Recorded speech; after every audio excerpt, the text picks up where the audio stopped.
দশম ক্লাসে সবাইকে স্বাগত। আজকে আমরা দেখব HTML এর ইমেজ এবং HTML এর লিঙ্ক ট্যাগ।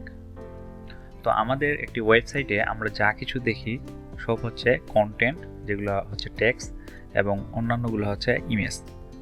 তো ইমেজ আর কন্টেন্ট দিয়েই কিন্তু আমাদের ওয়েব পেজগুলো তৈরি। আমরা গত ক্লাসে কয়েকটি হেডিং ট্যাগ এবং প্যারাগ্রাফ ট্যাগের মাধ্যমে দেখছি কিভাবে কন্টেন্ট কিভাবে শো করানো হয়। তো আজকে আমরা দেখব একটি ওয়েব পেজে ইমেজ কিভাবে শো করানো হয় এবং একটি লিঙ্ক কিভাবে শো করানো হয়। তো একটি ইমেজ কিভাবে শো করানো হয় সেজন্য আমাদের একটি ট্যাগ ইউজ করতে হবে, যার নাম হচ্ছে img ট্যাগ। এটি হচ্ছে একটি সিঙ্গেল ট্যাগ। তো আমরা যদি এখানে দেখি, আমাদের সিঙ্গেল ট্যাগের মধ্যে দুইটি অ্যাট্রিবিউট রয়েছে। একটি অ্যাট্রিবিউট হচ্ছে src, যার মাধ্যমে একটি পাথকে বোঝানো হয় যে আমরা কোথা থেকে ইমেজটা নিয়ে আসব, ইমেজের লোকেশনটা এর মধ্যে বলে দিতে হবে।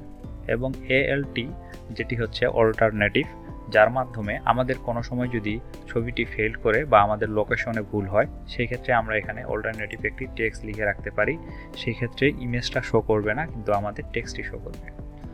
তো আমরা যদি একটা এর উদাহরণ দেখি তাহলে আমরা বুঝতে পারবো।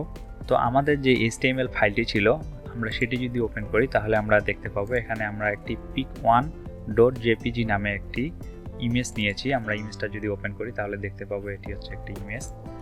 তো এই ইমেজের যে এক্সটেনশনটা রয়েছে, এটি একটি মোস্ট ইম্পর্টেন্ট জিনিস, যে জেপিজি আকারে রয়েছে।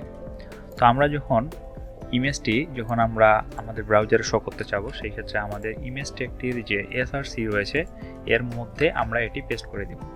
তো এর মধ্যে আমরা যদি এটি পেস্ট করে আমরা যদি এখন সেভ করি তাহলে আমরা দেখতে পাবো আমাদের এখানে যদি রিফ্রেশ করি তো আমাদের এখানে ইমেজটা চলে আসছে। তো আমরা এটি সুন্দরভাবে দেখিয়ে দিয়েছি যে আমাদের ইন্ডেক্স ফাইলটি এখানে রয়েছে এবং এটির মধ্যেই দেখিয়ে দিয়েছি যে pic1.jpg নামের ফাইলটি এখানে রয়েছে, যার কারণে আমাদের ইমেজটি এখানে দেখা যাচ্ছে। তো এখন মনে করেন আমরা যদি এখানে ইমেজ নামে একটা ফোল্ডার নেই, img ইমেজ নামে একটা ফোল্ডার নেই, এবং এর মধ্যে যদি আমরা এটি ইমেজটি রাখি, সেই ক্ষেত্রে আমরা এটি যদি এখন রিফ্রেশ দিই তাহলে আমরা কিন্তু ছবিটা দেখতে পাচ্ছি না, কারণ আমাদের লোকেশনটা আমরা সঠিকভাবে বলে দিতে পারিনি। তো সেই ক্ষেত্রে আমাদের লোকেশনটা কি হবে, আমাদের এখানে HTML ফাইলটি রয়েছে। তো HTML এর মধ্যে রয়েছে আরেকটি ইমেজ নামে ফোল্ডার, এর মধ্যে রয়েছে pic1.jpg ফাইলটি। তো সেই ক্ষেত্রে আমাদের এখানে বলে দিতে হবে img এবং স্ল্যাশ দিয়ে বুঝিয়ে দিতে হবে যে img এর মধ্যে pic1.jpg নামের ইমেজটি রয়েছে। এখন যদি আমরা এটি সেভ করে রিফ্রেশ করি তাহলে আমরা এখন আমাদের ইমেজটি দেখতে পাচ্ছি। এরপরে যে আমরা আরেকটি অ্যাট্রিবিউটের কথা বললাম, এখানে আমরা মনে করেন লিখে রাখতেছি img।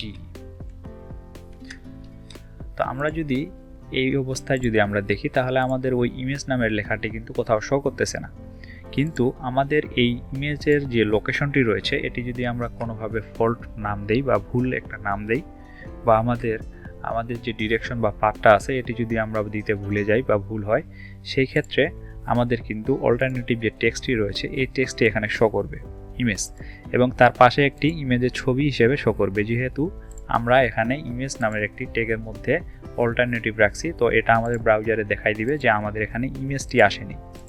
ইমেজের একটি এখানে লোগো দেখা যাচ্ছে এবং এখানে ইমেজ নামটি আমরা এখানে যেটি অল্টারনেটিভ নেম দিব সেটি শো করবে।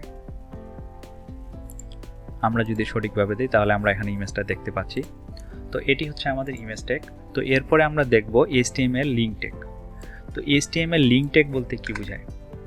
একটা ওয়েবসাইটে যখন আমরা বিভিন্ন ধরনের কন্টেন্ট দেখব, তো একটা ওয়েবসাইট থেকে আরেকটা ওয়েবসাইট বা একটি পেজ থেকে আরেকটি পেজ যাওয়ার জন্য যে ট্যাগটি ইউজ করা হয় সেটি হচ্ছে HTML লিঙ্ক ট্যাগ। মনে করেন আমরা একটি ওয়েব পেজে ঢুকে আছি, আমরা এখানে আমাদের একটি ডিটেলস দিতে চাচ্ছি যে এটা হচ্ছে আমার ফেসবুক আইডি লিঙ্ক বা ফেসবুক। তো আমরা যখন এখানে ফেসবুকে ক্লিক করব তখন আমাদের ফেসবুকে ঢুকে যাবে। তো এটি আমরা যার মাধ্যমে করব সেটি হচ্ছে HTML লিঙ্ক ট্যাগ। তো এটি হচ্ছে এ ট্যাগ। তো এ ট্যাগ হচ্ছে একটি ডাবল ট্যাগ। তো এ ট্যাগের মধ্যে আমরা একটি অ্যাট্রিবিউট দেখতে পাচ্ছি। তো এই অ্যাট্রিবিউটটা হচ্ছে href। তো hrefের মধ্যে আমরা বসাবো আমাদের ইউআরএলটা। তো এটি একটি মোস্ট ইম্পর্টেন্ট অ্যাট্রিবিউট এ ট্যাগের মধ্যে, যেটি না দিলে আমাদের লিঙ্কটি কাজ করবে না। তো আমরা যদি এখানে লিখি সাপোজ নিউজ, এবং আমরা যদি আমাদের ব্রাউজারে রিফ্রেশ করে দেখি তাহলে আমরা দেখতে পাচ্ছি এখানে নিউজ নামে একটা লেখা আসছে। তো এখন আমরা এই নিউজের ভিতরে একটা লিঙ্ক দিব। আমরা যদি এখানে একটি লিঙ্ক দেই, প্রথম আলো .com এর যদি আমরা একটা লিঙ্ক দেই, সাপোজ আমরা একটা প্রথম আলো .com এর লিঙ্ক দিয়ে সেভ করে রাখলাম এবং আমরা রিফ্রেশ দিয়ে যদি আমরা ক্লিক করি তাহলে আমাদের প্রথম আলো .com এখানে ঢুকাই দিচ্ছে। তো এইভাবে আমরা একটা পেজ থেকে আমরা সুন্দরভাবে অন্য একটি ইউআরএল এ বা অন্য একটি ওয়েবসাইটে মুভ করতে পারবো। তো এবার আমরা আরেকটা জিনিস দেখব, যেমন আরেকটি অ্যাট্রিবিউট এখানে আমরা দেখব। স্বাভাবিকভাবে যখন আমরা এটি ক্লিক করতেছি তখন ওই পেজেই মানে এই ট্যাবটাতেই ওপেন হয়ে যাচ্ছে, কিন্তু আমরা চাচ্ছি আমরা যখন এখানে ক্লিক করব, নিউজটাতে ক্লিক করব, তখন নতুন আরেকটি ট্যাব হয়ে ওপেন হবে এবং আমাদের এই পেজটা এই অবস্থাতেই থাকবে। সেই জন্য আমাদের যেটি করতে হবে, আমাদের আরেকটি নতুন অ্যাট্রিবিউট ইউজ করতে হবে যার নাম হচ্ছে টার্গেট। টার্গেট অ্যাট্রিবিউটের মধ্যে আমাদের আন্ডার স্পেস দিয়ে বলে দিতে হবে BLANK ব্ল্যাঙ্ক। যখন আমরা আরেকটি অ্যাট্রিবিউট টার্গেটের ভিতরে ব্ল্যাঙ্ক দিব, এরপরে আমরা যদি এটি রিফ্রেশ দিয়ে দেখি তো আমরা ক্লিক করলে দেখব নতুন আরেকটি ট্যাবে আমাদের প্রথম আলো ওয়েবসাইটটি ওপেন হয়ে গেছে এবং আমাদের যে ওয়েব পেজটি ওটি সেম রয়েছে।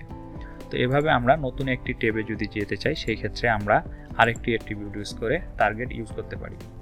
এরপরে আমরা আরও একটি অ্যাট্রিবিউট দেখব, সেটির নাম হচ্ছে টাইটেল, যার মাধ্যমে আমরা এখানে যখন আমাদের লিঙ্কটাকে হোভার করব তখন এই টাইটেলের মধ্যে আমরা যা লিখব তাই শো করবে। যদি আমরা দেখি তো টাইটেলের মধ্যে আমরা যদি লিখে রাখি this is a news website, তো এরপরে আমরা যদি সেভ করে এটি রিফ্রেশ দেই এবং এটির উপরে হোভার করে দেখি তাহলে এখানে লেখাটি ফুটে উঠতেছে this is a news website.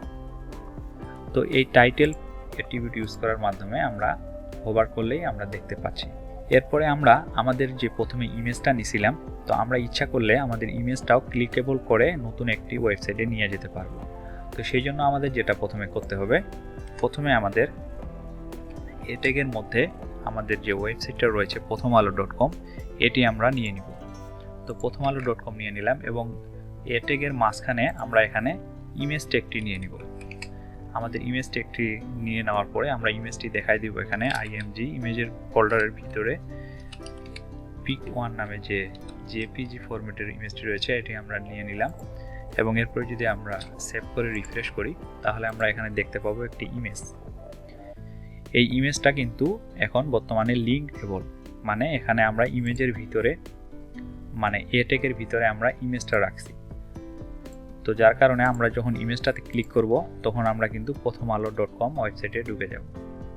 তো এভাবে আমরা একটি ইমেজকে লিঙ্কেবল করে রাখতে পারবো, মানে ইমেজটাকে ক্লিক করলে যেন অন্য একটি পেজ বা অন্য একটি ওয়েবসাইটে যায় সেটাও আমরা এইভাবে করতে পারবো। এরপরে আমরা দেখব আমরা স্বাভাবিকভাবে যখন আমাদের কোনো ইমেল অ্যাড্রেস বা কোনো মোবাইল নাম্বার দিয়ে রাখি ওয়েবসাইটে, আমরা যদি এটি ক্লিকেবল করে রাখতে চাই সেই ক্ষেত্রে আমাদের এ ট্যাগের মাধ্যমে করে রাখতে পারবো। সেটি হচ্ছে আমরা যদি মনে করেন এখানে আমাদের একটি ইমেল রাখবো, যেমন example@gmail.com। তো আমরা যদি এই ইমেলটা আমাদের ক্লিকেবল করে আমাদের ইমেলে ডাইরেক্ট পাঠাতে চাই সেই ক্ষেত্রে আমাদের যেটি করতে হবে, তো আমরা এ ট্যাগের মধ্যে যেখানে এইচট লেখা রয়েছে সেখানে লিখব মেইল টু, ক্লোন দিয়ে এখানে আমরা আমাদের যে ইমেলটি রয়েছে এটি কপি করে এখানে পেস্ট করে দেব। এরপরে যদি আমরা এটি সেভ করে রিফ্রেশ করে দেখি এবং এখানে ক্লিক করি তাহলে এটা কিন্তু আমাদের মেইল বক্সে ডাইরেক্ট চলে যাবে। এরপরে আমরা যদি এখানে একটি নাম্বার এড করতে চাই, সাপোজ এখানে আমাদের একটি ফোন নাম্বার এড করা রয়েছে, যেমন আমরা বাংলাদেশের কোড দিয়ে যদি একটি নাম্বার চিন্তা করি 017000 মনে করেন এরকম একটি নাম্বার, সেই ক্ষেত্রে আমাদের এই নাম্বারটিকে এইচরেফের মধ্যে রাখতে হবে। সেই ক্ষেত্রে মেইল টু এর পরিবর্তে এখানে আমাদের টেলিফোনের টেল নিতে হবে এবং এই নাম্বারটি পেস্ট করে দিতে হবে। সেই ক্ষেত্রে যদি আমরা রিফ্রেশ করে দেখি তো এখানে আমাদের নাম্বারটি শো করতেছে, ক্লিক করলে আমাদের এখানে কল দেওয়ার অপশন চলে আসছে। এটা যদি আমরা মোবাইল থেকে পেজটি দেখি তাহলে আমরা ফোনে কল দেওয়ার আগে যে নাম্বারটি চাপ দিয়ে রাখি সেই অপশনটাতে চলে আসবে এবং পরবর্তীতে তখন আমরা কল দিতে পারবো।